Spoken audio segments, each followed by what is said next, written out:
Hey guys, तो फिर से सभी का आपका यहाँ पे स्वागत है आज के ज्योमेट्री सेशन में। और हम फिर से कंटिन्यू करने जा रहे हैं प्रॉब्लम से third with the question number 11। तो क्वेश्चन नंबर 11 के साथ आज हम कंटिन्यू करते हैं। पिछले सेशन में हमने क्वेश्चन नंबर 10 तक देखा था, क्वेश्चन नंबर 9 और 10 को हमने प्रूव किया था। अब बढ़ते हैं आगे with the problem number 11 and what is the problem number 11। So the question number 11 is based on the construction of the touching circles. तो टचिंग सर्कल आपको ड्रॉ करना है, वो क्या है पहले देखते हैं। Draw 3 circles of or maybe draw circles with center A, B and C, each of the radius 3 cm such that each circle touches the other। तो आपको इस क्वेश्चन में कहा गया है कि आपको 3 सर्कल दिए हैं, circle with centre A, B and C। सभी की जो रेडियस है वो सेम है 3 सेंटीमीटर, बट आपको वो सर्कल इस तरह से कंस्ट्रक्ट करने हैं कि हर एक सर्कल दूसरे 2 सर्कल्स को एक पॉइंट में टच होना चाहिए। तो वो किस तरह से करते हैं ये मैं आपको यहाँ पे बताऊंगा, लेकिन पहले मैं आपको एक बात बताना चाहूंगा कि हमने थ्योरम देखा है, थ्योरम ऑफ टचिंग सर्कल्स। तो अब ये जो सर्कल एक सर्कल दूसरे 2 सर्कल को टच करता है, इसका मतलब वो इंटरनल टचिंग सर्कल्स तो हो नहीं पाएंगे, वो होंगे एक्सटर्नल टचिंग सर्कल्स। और आपको पता है when the 2 circles are externally touching circles, then the difference or then the distance between their centers equal to what? That is equal to the sum of their radii। ये हमें पता है। तो अब इसी प्रॉपर्टी का यूज करके हम ये कंस्ट्रक्शन करने वाले हैं। किस तरह से हमें देखते हैं। सो सॉल्यूशन में पहले हम यहाँ पे इसको एक्सप्लेन करेंगे, बाद में इसका कंस्ट्रक्शन वहां पे करेंगे। तो देखते हैं क्या है। So let radii of circle with centers A, B, C are R1, R2 and R3 respectively। तो हमने ये कंसीडर किया है कि तीनों सर्कल की जो रेडियस है वो R1, R2 और R3 है। But we know that, so but we have what is R1 equal to R2 equal to R3 equals to that is given 3 centimetre. ये हमें given भी दिया है। अब circles are external touching circles. अब ये जो सर्कल है वो एक्सटर्नल टचिंग सर्कल्स है। सो बाय हमारे पास थ्योरम कौन सा है? Bye theorem of touching circles हम ये कहेंगे by theorem of touching circles that is R1 plus R2 is equal to R2 plus R3 is equal to R1 plus R3। क्योंकि तीनों सर्कल्स एक दूसरे को एक्सटर्नली टचिंग सर्कल्स है, तो पहले 2 सर्कल में सेंटर A और B एक दूसरे को जहां पे टच होंगे तब उनके सेंटर का जो डिस्टेंस होगा that is R1 plus R2 it is equal to हम यहाँ पे कर सकते हैं 3 plus 3 equal to 6 सेंटीमीटर। सभी का 6 सेंटीमीटर आएगा। इसका मतलब ये आता है that is AB equal to BC equal to AC equal to 6 centimetre. क्योंकि distance between center A and B, that is AB, distance in between circle center B and C BC and A and C AC। तो ये सब जो आपको मिला AB equal to BC equal to AC that is 6 centimetre. अब इसका मतलब ये होता है कि आपको एक इक्विलैटरल ट्रायंगल कंस्ट्रक्ट करना है जिसकी आपको यहाँ पे पता है जिसकी साइड कितनी है 6 सेंटीमीटर। तो 6 सेंटीमीटर का आपको क्या करना है, एक इक्विलैटरल ट्रायंगल ड्रॉ करना है। उसके बाद 3 सेंटीमीटर की रेडियस आपके कंपास में लेनी है, इसका मतलब राउंडर में, और हर एक एंड पॉइंट और the vertex of triangle ABC पे मेटल पॉइंट प्लेस करके आपको सर्कल ड्रॉ करना है। वो तीनों सर्कल एक ही पॉइंट में इंटरसेक्ट होंगे, सॉरी एक दूसरे को टच होंगे एक पॉइंट्स में। वो किस तरह से आप कंस्ट्रक्ट करेंगे। तो पहले मैंने आपको कहा है कि आपको एक इक्विलैटरल ट्रायंगल कंस्ट्रक्ट करना है 6 सेंटीमीटर का। यहाँ पे मैं अंदाजा लूंगा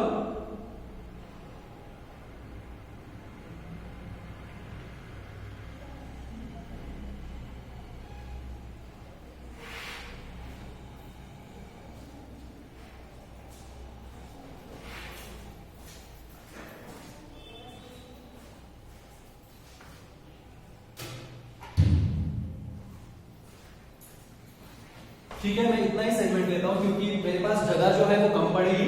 तो यहाँ पे हम इसे कंसिडर करते हैं बी सी। अब आपको इसको इक्विलैटरल ट्रायंगल में कन्वर्ट करना है। इसका मतलब बी पे middle point of the compass place करें, सी पे पेंसिल पॉइंट प्लेस करें और ऊपर इधर से एक चौक और यहाँ पे रख के इधर एक चौक। तो इस तरह से आपका इक्विलैटरल ट्रायंगल आ जाएगा। This will be the vertex ए। तो ये आपका वर्टेक्स ए रहेगा, इसको ज्वाइन कर यहां पे और ये यहां पे।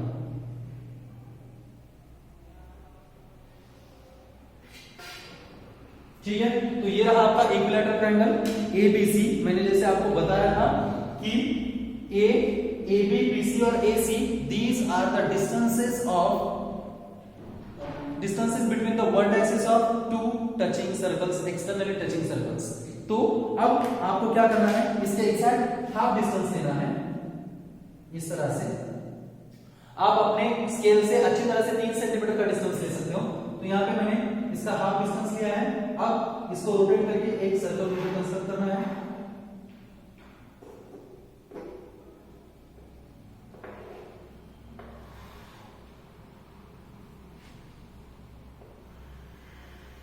ये हुआ पहला सर्कल। अब सी पे उसी मेजर से सर्कल आपको कंस्ट्रक्ट करना है। आपको उसका डिस्टेंस चेंज नहीं करना है, जो कि इस तरह से इसको टच होगा।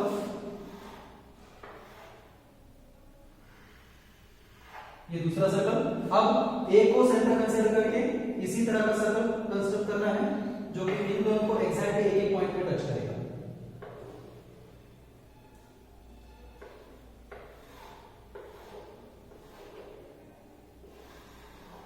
इस तरह से। तो ये रहे आपके सर्कल, ये R1 R1, ये R2 R2, ये R3 R3।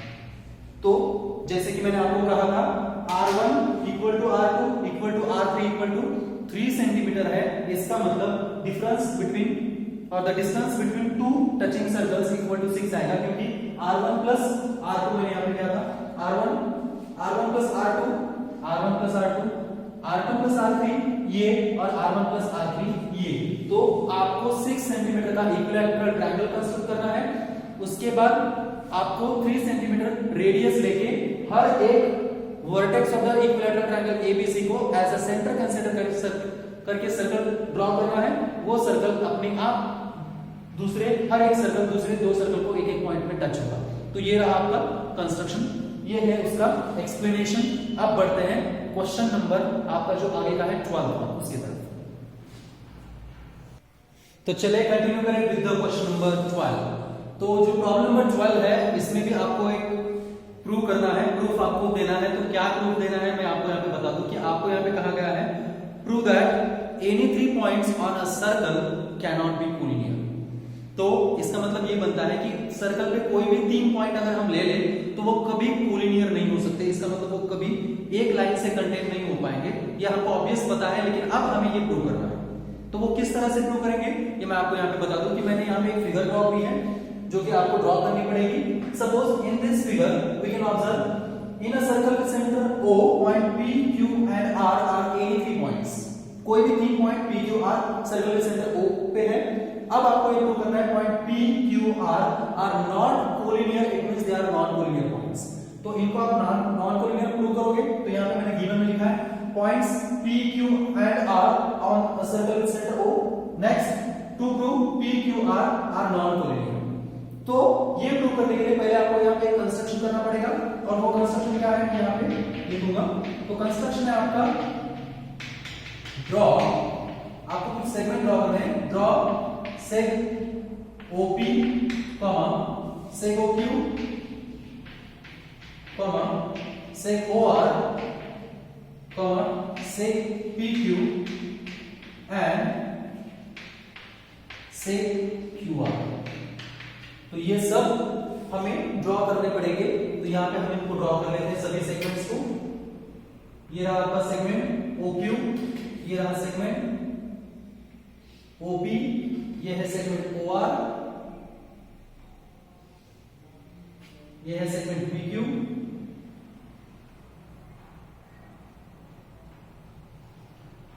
और ये है सेगमेंट QR। तो इस तरह से हमने कंस्ट्रक्शन यहाँ पे कर लिया है, सभी सेगमेंट को हमने ज्वाइन कर लिया है। अब मैं यहाँ पे आपको बताऊंगा कि किस तरह से हम ये प्रूव कर सकते हैं कि ये तीनों पॉइंट्स नॉन कोलिनियर है या फिर कोलिनियर नहीं है। सिंपल है, यहाँ पे हम परपेंडिकुलर बाइसेक्टर थ्योरम अप्लाई करेंगे, लेकिन किस तरह से पहले देखते हैं। तो आप यहाँ पे नोटिस कर सकते हो OP, OQ और OR एक ही सर्कल के 3 रेडिया है जो कि एक्चुअली इक्वल होंगे। तो यहाँ पे हम ये कह लेंगे OP equal to OQ radii of the same circle. इसका मतलब ये होगा point O is equidistant from point P and Q or the end points of segment PQ. But by the perpendicular bisector theorem हमें पता है any point which is equidistant from the end point of the segment is on the perpendicular bisector of the segment. तो इसका मतलब ये होगा that is point O is on the perpendicular bisector of segment PQ. इसको statement number 1 consider करेंगे। Similarly OQ equal to OR भी है, इसका मतलब O is also equidistant from the end points of Q and R. So by again perpendicular bisector theorem, O is on the perpendicular bisector of segment OR. ये statement number 2। अब इसका मतलब ये होता है from statement number 1 and statement number 2, क्योंकि O is a common point of the perpendicular bisector of PQ as well as perpendicular bisector of QR. Correct? इसको हम स्टेटमेंट नंबर 3 कंसीडर करेंगे। और अब हम ये सपोज करेंगे, let us assume that point P, Q and R are collinear points। इस तरह से कि अब आप समझे कि सपोज पॉइंट P, Q और R कोलिनियर है। अब अगर हम PQ और QR का परपेंडिकुलर बाइसेक्टर ड्रॉ करें तो वो एक्चुअली क्या होंगे? They are the parallel lines. इसका मतलब ये होगा कि perpendicular bisector of segment PQ and segment QR are not intersect each other in a single point O when the points are collinear. It means actually they are not collinear because this statement is contradicts to the statement number 3। Statement number 3 को वो statement contradicts आएगा। और वो contradiction क्यों आया है? क्योंकि हमने इनको गलत तरीके से कोलिनियर बताया है या फिर अज्यूम किया है, तो वो कोलिनियर हो नहीं सकते। अगर कोलिनियर होंगे तो परपेंडिकुलर बाइसेक्टर पैरेलल होंगे, अगर नॉन कोलिनियर होंगे तभी वो उनका common point of the perpendicular bisector हो सकता है। ठीक है, तो चलिए इस तरह से इसको प्रूव करते हैं। तो प्रूफ में पहले हम लिखेंगे that is we have OP congruent to OQ, OP congruent to OQ, radii of same circle, radii of same circle. Therefore, we can say that is point O is equidistant. Point O is equidistant from endpoints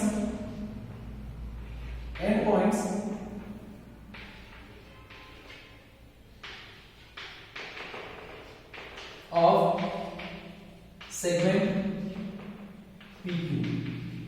segment PQ के and point से वो equidistant होगा। It means by perpendicular bisector theorem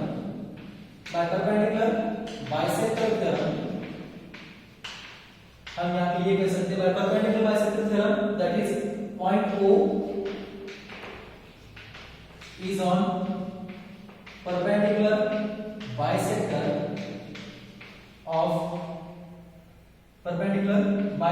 of PQ। तो इसको हम statement number 1 consider करते हैं। क्यों? क्योंकि यहाँ पे हमने लिखा है by the perpendicular bisector theorem point O is on the perpendicular bisector of segment PQ। Segment PQ के परपेंडिकुलर बाइसेक्टर पे पॉइंट आपका O है, स्टेटमेंट 1। सिमिलरली यहाँ पे लिखेंगे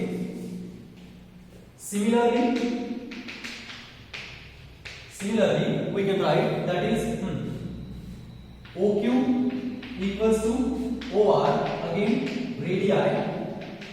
OQ equal to OR radii. Therefore, point O equidistant from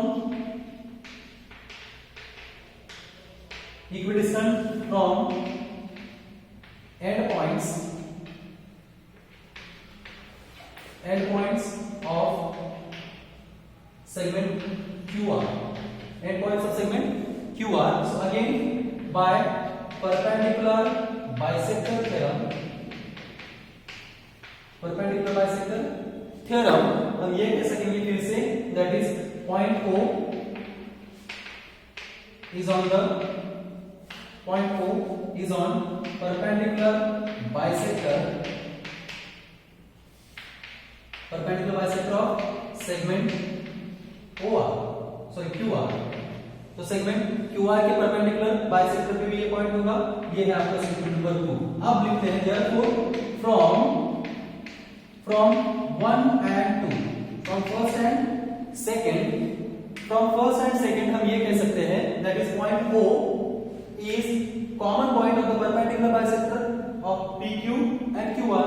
so point O it means, और इस तरह से भी कह सकते हैं the perpendicular bisector of PQ and QR intersect at O। so इसे लिखते हैं so therefore we can write perpendicular bisectors of segment PQ and segment QR intersect at point O। तो इसको हम स्टेटमेंट नंबर 3 करा देंगे। तो ये रहा आपका statement number 3 from first and second, क्योंकि O point on the perpendicular bisector of PQ भी है और point on the perpendicular bisector of QR भी है। इसका मतलब PQ और QR इन दो अलग अलग सेगमेंट के परपेंडिकुलर बाइसेक्टर का वो कॉमन पॉइंट है जो हमने यहां पे लिखा है। अब यहां पे कंसीडर करेंगे इसको इरेज करके, यहां तक तो आपको समझ में आ गया होगा। अब यहां पे कंसीडर करेंगे हम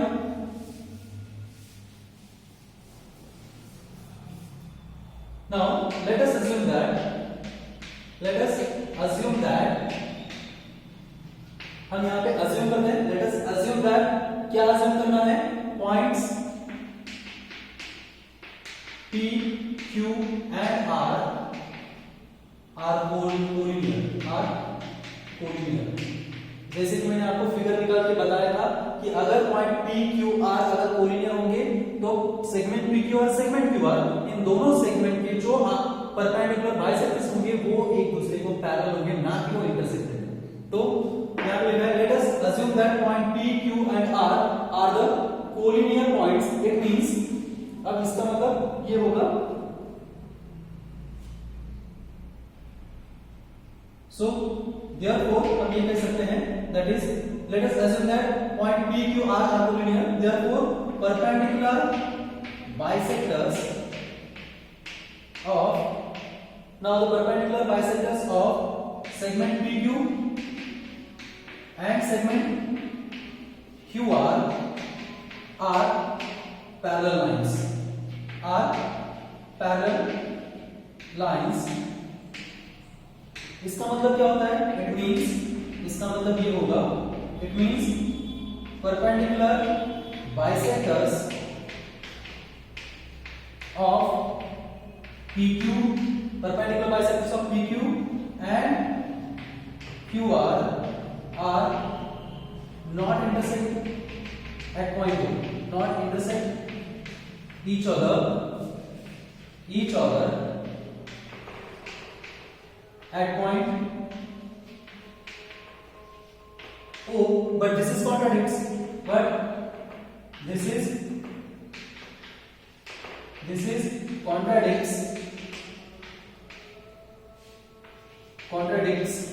to statement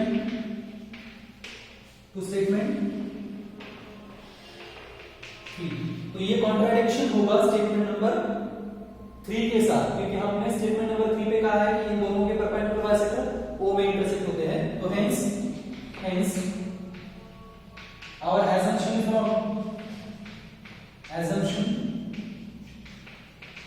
was wrong। तो हमारा assumption कैसा था, wrong। therefore points P, Q and R must be non-collinear। तो ये तीनों पॉइंट्स नॉन कोलिनियर ही रहेंगे, hence prove। तो इस तरह से हमने जो हमारा प्रॉब्लम नंबर 12 है वो भी यहाँ पे कंप्लीट कर लिया है। अब इसके आगे की वीडियो में इसके आगे की प्रॉब्लम देखते हैं, तब तक यहाँ पे रुकते हैं।